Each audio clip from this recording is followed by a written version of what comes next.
I do want to take that discussion forward, Pankaj, so just hold that thought. Nigel has put together some very interesting data. So there's this whole capex recovery theme that has been gaining traction with corporate loan growth expected to pick up. Nigel, tell us, what is the role of rating agencies in all of this? Well, you know, guys, we've been getting a lot of banking operational updates that have come about. And one thing that is clear is there is some traction that we're seeing on ground.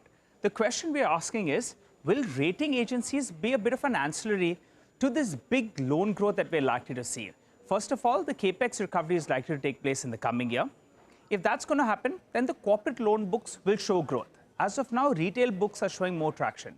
If the corporate loan growth is going to pick up, then could rating agencies get more business? So we thought, let's just focus on this particular point.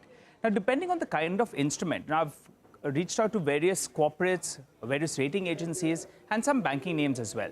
Depending on the kind of instrument that the corporate is raising, well, they either require a single rating or a double rating. So that would mean more business. And as we know, there are just 3 big players out there, and that they are from the listed space itself. So CRISIL, ICRA, as well as CARE Ratings. And between them, I understand there's no hard data out there, but I think between them, they have roughly around 75 to around 80% of the market. That's the rough number that I got.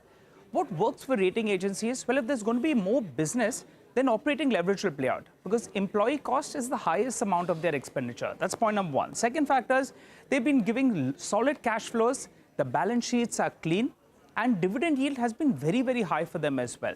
So put all this together, maybe they could be favorably placed in case this capex cycle recovers, corporate loans recovers, and then they get incremental business. Valuation-wise, well, we know, some of them, because of the promoter entity, S&P, Moody's, as well as, a clutch of banks out there. Depending on that, there is a valuation gap out there. Though CRISIL is the market leader with more than 30% of the market share.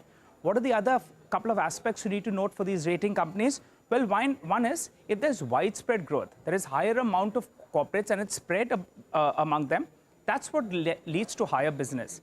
The other factor is some of those large corporates out there, they give fixed-based business to them. So they pay just one lump sum.